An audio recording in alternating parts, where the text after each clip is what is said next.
Have you ever watched Avatar or Ferngully or Princess Mononoke and thought to yourself, damn, I wish I could see this kind of conflict between the industrial and the forest condensed into a board game? No. Well, yes, you have. And that's what Ironwood is all about. Ironwood is an asymmetrical duel game that sees players either take on the role of the Ironclad or the Woodwalkers, fighting for supremacy on a shared board using dual-purpose cards that you'll either play for the actions they provide or discard them to use their strength and dominance to defeat your opponent in battle. If the Ironclad builds his third foundry, he wins, and the forest belongs to them. If the Woodwalkers rescue 3 totems from the clutches of the Ironclad, they win, and the forest is once more theirs. So obviously the big driving force of this game is the card play. That's why you're coming to this game, because it's a dueling game and you have the actions that get performed on the board, but all the actions are being performed by the cards. And on your turn, you're going to have a set amount of cards to sort of choose from, and then you're going to play 3 cards and you rotate between the actions. But what's interesting is that the cards themselves, they're pretty asymmetrical. Like we have our own decks essentially, and within these decks you have a various amount of actions, which although there's some similarity, there are some pretty unique ones in here. Like what's the one card? My favorite card is like the one that's like a decoy. The Ironclad has a card where you can establish a decoy which draws the Woodwalkers into a certain area so you can attack them. No, it forces you to attack you. Oh yeah, that's right. It forces them to attack you. So it's like a free attack. And then the Woodwalkers have one. It's like a kamikaze thing. They blow up, they blow themselves up and they kill 3 Ironclad. And so like, there's not a ton of those cards, but there's enough there to keep the decks like interesting. And like I said, asymmetrical. I wish there was more. I kind of wish there was more too, yeah. It's like, it's one of the good things about the game, but it's also a gripe of the game. It's like, I would like to see more of those like really thematic and crazy things. Even the way they use the crystals is a little different. Do you know what I mean? Like the crystals used by the Ironclad, they use them primarily to build their foundries. Because in order to win the game, you have to, for the Ironclad, you have to have 3 foundries built. Whereas the Woodwalkers, they tended to use them more for actions. Yeah, like sort of beefing up their own cards. And the way they obtain them is by theft. So it's like this another cool mechanism where you're constantly... Only by theft you gain them. Primarily by theft. They're going in to try to like it's a hit and run. You get in, get your resources, get out. Whereas the Ironclad, they're moving around this drill. And the drill, every time you move a space, you move this little token along this track and you collect more gems. But the difficulty is that at some point you need to get it back to your base to unload those gems, because while it's moving around, it can be hijacked. Not hijacked, but ambushed by the Woodwalkers, and they steal gems from the drill. It's a nice touch, and it's another one of those ways in which the game feels very uniquely different depending on which faction you play. Because it does feel really different between both sides, that it adds more layers to the game than just being a war game. Yeah. Because I think that's kind of why I didn't like Undaunted. It just felt like there was no sides. You are just soldiers fighting. I guess it's because the primary objective in a lot of conflict games is just like conflict. Kill the other person. Yes. Whereas this game, yes, you are of course defeating your opponent through but it's murder. A greater purpose. But there's other things that you're doing, and I think when you have those other things, like for example moving around the drill, or trying to move your spirit tokens outside into the forest, when you have these objectives like a capture the flag type thing or rescue the hostage or whatever objective, it makes the experience far more interesting because it gives you more to focus on, and like exactly what you said, it provides just a bit more depth, a few more layers to that cake. Being able to really plan out your moves and like have like a long-term goal and think out your turns a few turns in advance.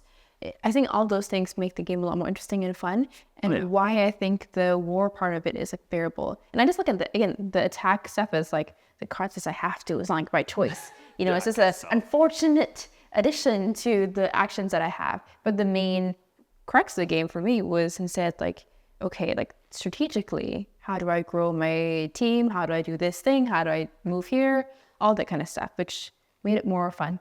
Yeah, it's the same thing what I like about miniature games. I'm not a big fan of those rank and flank games, if you're familiar with miniature games, where your primary objective is just like meet in the middle and die. You know what I mean? Like kill your opponent.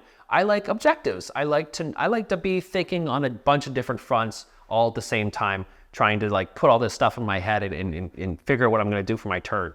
It's just more enjoyable. It's more interesting. And like I said, satisfying. It's satisfying, exactly. It's I like being overwhelmed. I want to be overwhelmed when I play games sometimes. You really use negative words, but no, I think being overwhelmed is good. I think it's good. It's a good thing. I want to be overwhelmed in a game. And I think Mindclash Games, a lot of their games do overwhelm me. Voidfall is a great example of that, and Agony.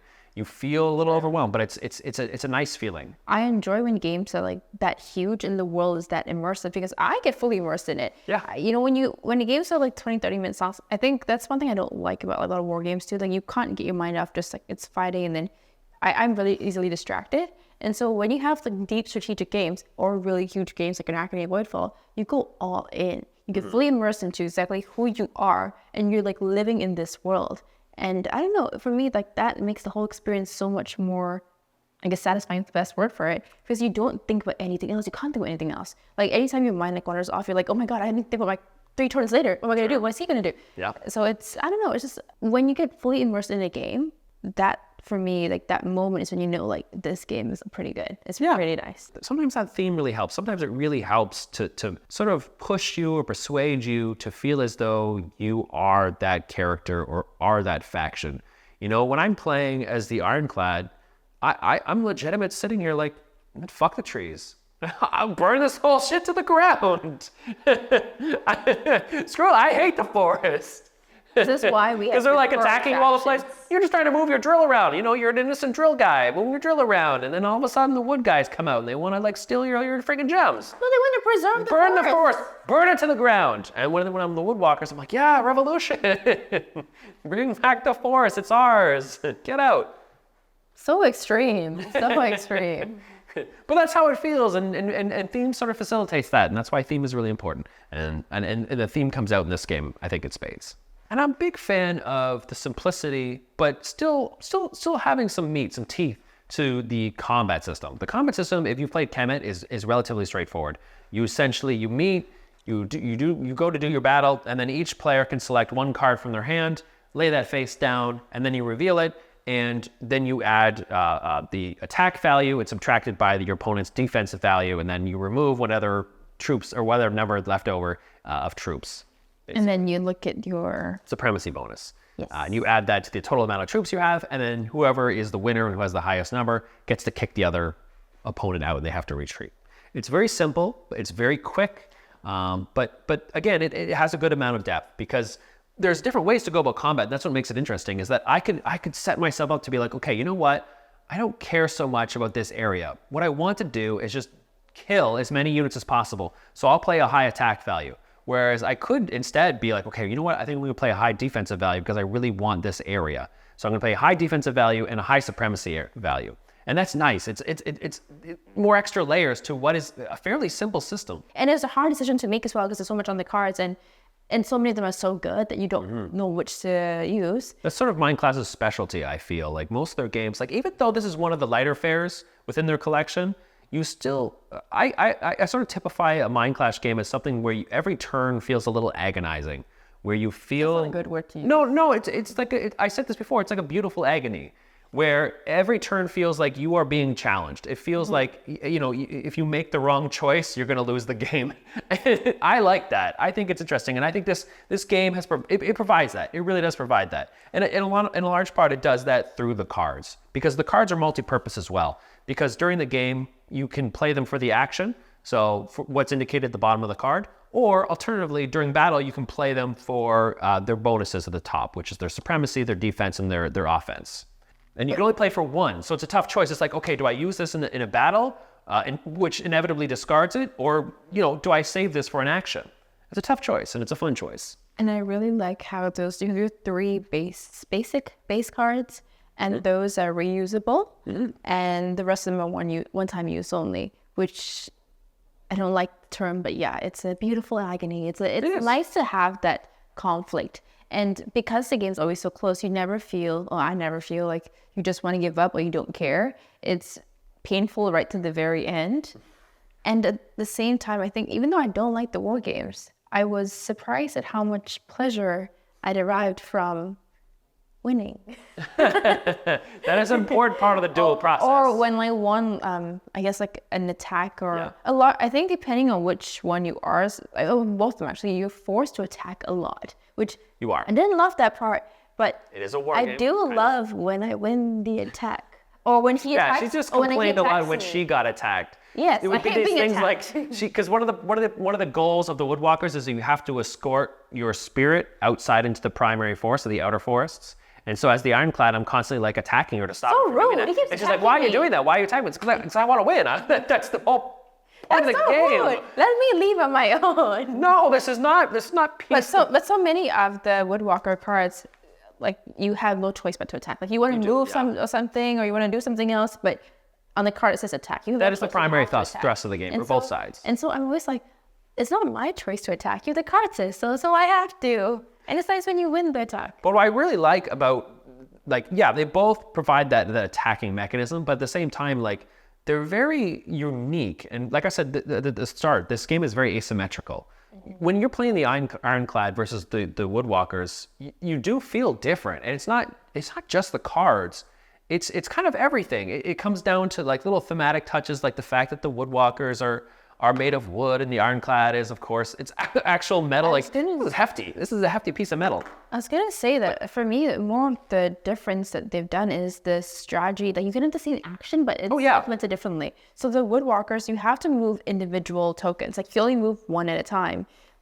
Also, I have long nails, so for all board games, I hate when they're so tiny because it's so hard to grab with my nails. But that is that will be relevant to 0% of our audience. You never know what I've looked at the demographics of our audience. It's like 99% male. If you're a female, give the shout out. If you're like 1%, long nails. That's true. That's true. Don't be discriminatory to nails. That's true. But it's too hard to upkeep. I just have no nails.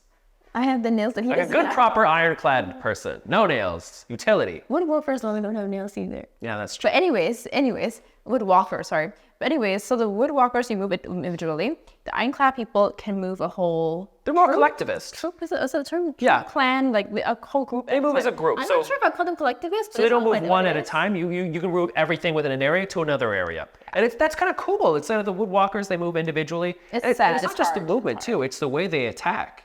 The Woodwalkers, the way they attack, it's very like, it's hit and run. Whereas the Ironclad is more like a mass and just like swarm and just like pummel you down. So even like though they have the same like terms in terms of the actions that you can take, the actual play of it feels so different. It does. And it makes the game really unique. And it actually, I think it's really fun that if you don't just pick one side, but when you play the game again, to switch sides. That way you really get to experience the game in a whole different way. And it's not hard to do either because the game, like, whenever you know what I'm talking about, whenever you see on the back of the box, it says like 20, 60 minutes, you're just kind of like, bullshit. That's a lie. You're lying. I don't think I can say that word. So what word? That word you just said. Yeah, I can. No swearing. It's our channel. I can say whatever I want. PG. No, it's after hours. I need PG. Tabletop Turtle after hours. No, but you know what I mean. It's just crap. It's crap. Like you know it's always a lie when you ever see a publisher list the playtime. But in this game, it's pretty accurate. So there's two big opinions I have about this game. The first is, as of all war games, can't we just live in peace? No. No, because that's the theme of the game, right? You have it's sort of like Fern Gully, or actually no, Princess Mononoke would be a much better example. So it's not like Princess Mononoke, where you have the people of the woods, the people of the iron, the industrial age, and they're smashing together, and one wants to destroy the forest, the other wants to save it and save all the spirits. It's just conflict. They can't. There's no resolution. Compromise. There can only conflict. And I would say, as I was saying, and the second thing is, but I can always appreciate great game design and great execution on that. So the thing I hate most about some games is that the theme is a great idea, but you don't feel like it's really brought to fruition, or they don't do it justice by the way you play it. This really felt like you are really the Woodwalker or Ironclad. You do. You really do feel like that side. And in my experience, you can win from either side. You just have to be good at this game. But for most of our games, it was pretty close. Like we were always... Oh yeah, the game does a really great job of sort of like making it seem like... It always makes it feel like you're gonna lose. What?